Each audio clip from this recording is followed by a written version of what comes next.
మనకి రెగ్యులర్గా గార్డెనింగ్ చేసే వాళ్ళకి వచ్చే మేజర్ సమస్య వచ్చేసి వాటర్ మేనేజ్మెంట్ అంటే జనరల్గా మనకు రోజు బోర్ ఉన్నా కానీ పైపులు పెట్టుకొని పోయడము, లేదంటే బోర్ లేని వాళ్ళు తొట్లలో నుంచి తోడిపోయడము ఇలా చేస్తుంటారు. ఏదున్నా కానీ ఓవర్ హెడ్ ట్యాంక్ అయితే కంపల్సరీ ఉంటుంది ఏ ఇంట్లో అయినా కానీ.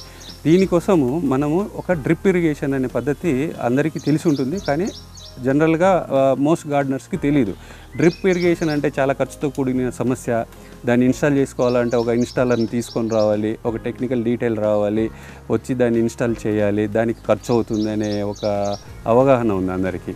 కానీ డ్రిప్ ఇరిగేషన్ అనేది చాలా ఈజీతో కూడుకున్న పద్ధతి, ప్లస్ ఫైనాన్షియల్లీ మనకి ఎంత ఉంటే దాన్ని బట్టి కూడా మనం డ్రిప్ ఇరిగేషన్ చేసుకోవచ్చు. బేసిక్ కావాల్సింది ఏంటంటే ఒకటి ఓవర్ హెడ్ ట్యాంక్కి మనం ఈ కనెక్షన్స్ పెట్టుకోవాలి.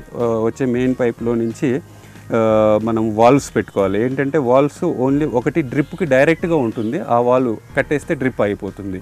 ఆ వాల్ నుంచి మనకు గార్డెన్ లాన్ ఉంటే లాన్కి ఎప్పుడన్నా ఒకసారి వాటర్ కొట్టుకోవాలి కాబట్టి దానికి సపరేట్గా ఒక వాల్ పెట్టుకొని ఆ వాల్ని మనం కట్టేస్తే డ్రిప్ కంటిన్యూస్గా వెళ్ళిపోతుంది. ఇప్పుడు నేను దీనికి డ్రిప్కి ఈ ట్యాంక్కి 2 వాల్వ్స్ పెట్టాను. ఒకటి వచ్చేసి మెయిన్ వాల్వ్, ఇంకోటి వచ్చేసి ఈ లాన్కి పెట్టే వాల్వ్ అనేది. ఈ లాన్ ఆన్ చేసుకుంటే ఓన్లీ లాన్కి వాటర్ వెళ్తుంది. ఇది వచ్చేసి డ్రిప్ది. ఈ డ్రిప్ది ఆన్ చేసేస్తే కంటిన్యూస్గా డ్రిప్ వెళ్తుంది. ఈ డ్రిప్కి కూడా మనం ఈ కనెక్షన్స్ చేసేటప్పుడు ట్యాంక్ నుంచి ఒకటి ఇట్లా గ్రౌండ్కి ప్యారలల్గా ఒక కనెక్షన్ పెట్టుకోవాలి. ఎందుకనంటే మనం డ్రిప్ పెట్టినప్పుడు ఈ పైపు ఒకవేళ వర్టికల్గా ఉంటే అది పైప్ మడతబడి నీళ్ళు ఆగిపోతాయి. సో ప్యారలల్గా ఇలా పెట్టుకుంటే ఏమవుతుందంటే ఫ్రీ ఫ్లో ఆఫ్ వాటర్ రెగ్యులర్గా వెళ్తుంది. దీనికి కావాల్సింది మేజర్గా ఒకటి 16 mm పైప్ ఉంటుంది. ఈ 16 mm పైప్కి మళ్ళీ మనకు ఇక్కడ జాయింటర్స్ పెట్టుకుంటాం అనమాట. ఈ జాయింటర్స్ ఏంటంటే మనకి ఎక్కడ మొక్క ఉంటే అక్కడ ఈ వాటర్ని పెట్టుకోవడానికి. ఇది 6 mm పైపు. దీనికి మళ్ళీ ఒకటి డ్రిప్పర్ ఉంటుంది. ఈ డ్రిప్పర్ ఏంటంటే మనం వాటర్ కంట్రోల్ చేసుకోవచ్చు. ఎంత కావాలంటే ఎక్కువ ఫ్లో కావాలంటే ఎక్కువ, తక్కువ ఫ్లో కావాలంటే తక్కువ చేసుకోవచ్చు. సో ఏ మొక్క దగ్గర కావాలంటే ఆ మొక్క దగ్గర వేసుకోవచ్చు. 1 కానీ 2 కానీ 3 కానీ ఎన్ని కావాలంటే అన్నీ మనం కనెక్షన్స్ చేసుకోవచ్చు అనమాట. దీనికి మేజర్ కాస్ట్, ఇప్పుడు నా గార్డెన్ వచ్చేసి 300 గజాల్లో గార్డెన్ ఉంది. దీంట్లో ఆల్మోస్ట్ 200 స్క్వేర్ యార్డ్స్లో గార్డెనింగ్ ఉంది. మొత్తం చుట్టూ సరౌండింగ్స్ ఉంది. మెయిన్ పైప్ లైన్ ఈ 16 mm పైప్ లైన్ చుట్టూ సరౌండింగ్ లాగేసి దాని నుంచి మనము అటాచ్ చేసుకుంటాము ఈ ప్యారలల్గా ఎక్కడ మొక్క ఉంటే అక్కడ.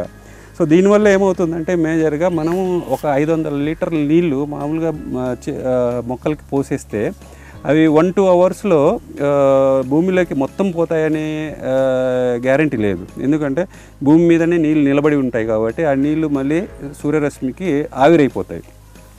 సో ఇట్లా డ్రిప్ వేస్తుంటే ఒకటొకటి డ్రాప్ పడుతుంటుంది కాబట్టి భూమిలోకి సింక్ అవుతాయి. పడిన డ్రాప్ అంతా కూడా సింక్ అవుతుంది. ఇలా లోపలికి వేరు వరకు వెళ్ళిపోయి మనకి మొక్కకి నీరు కరెక్ట్గా అందుతుంది. ఇది కాకుండా ఇంకొకటి మేనేజ్మెంట్ ఏంటంటే మనకు సమ్మర్లో హీట్ ఎక్కువ ఉంటుంది. భూమి మీద పడిన నీళ్ళు ఒక 1 అవర్లో ఎవాపరేట్ అయిపోతాయి. అట్లా ఎవాపరేట్ కాకుండా ఉండాలి అని అంటే మల్చింగ్ అనే ఒక పద్ధతిని మనము నేర్చుకోవాల్సి వస్తుంది. అది ఉపయోగించుకోవాలి మన గార్డెన్లో. మల్చింగ్ వల్ల ఏంటంటే 2 ఉపయోగాలు ఉంటుంది. ఒకటి వచ్చేసి వేస్ట్ మొక్కలు అంటే గ్రాసు లాంటివి, లేదంటే కలుపు అంటాము, ఆ కలుపు అవి పెరగదు. రెండోది వచ్చేసి వాటర్ తొందరగా ఎవాపరేట్ కానికుండా చూసుకుంటుంది అనమాట ఈ మల్చింగ్.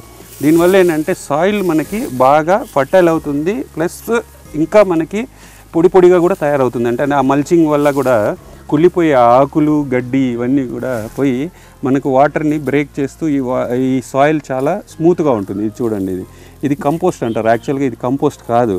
నేను ఇక్కడ వేసిన మల్చింగ్ అంటే చెత్త, తర్వాత ఎండుటాకులు, తర్వాత వరిగడ్డి, ఎక్కడైనా పనికిరాని వరిగడ్డి ఉంటే అది కూడా మల్చింగ్ వేస్తాను. సో ఈ యాక్చువల్గా సాయిల్ మనకి ఎక్కడైనా గార్డెన్లో ఇలా ఉండాలి. జనరల్గా ఇట్లాంటి సాయిల్ ఓన్లీ కోకోపీట్ కలిపితేనే వస్తుంది. కోకోపీట్ అంటే కొబ్బరి పీచ్ తోటి తయారు చేసిన పొడి అన్నమాట. ఆ పొడియే ఇట్లా ఉంటుంది. దీంట్లో ఉపయోగం ఏంటంటే వాటర్ రిటైన్ ఎక్కువ ఉంటుంది దీంట్లో, ప్లస్ మనకి న్యూట్రిషన్స్ వాల్యూస్ ఎక్కువ ఉంటాయి అన్నమాట. ఇది బేసికల్లీ మనకి ఎవ్రీ గార్డెనర్ షుడ్ లెర్న్ అనమాట. చూడండి, ఇప్పుడు ఇక్కడ మల్చింగ్ వేసాను, ఇది కుళ్ళిపోయింది ఈ ఆకులు. ఈ కుళ్ళిపోయి ఏమవుతుంది మనకి ఎరువుగా తయారవుతుంది అనమాట. ఇది దీనివల్ల వాటర్ ఎవాపరేషన్ ప్లస్ మనకి మొక్కకి కావాల్సిన న్యూట్రిషన్స్ అందుతాయి.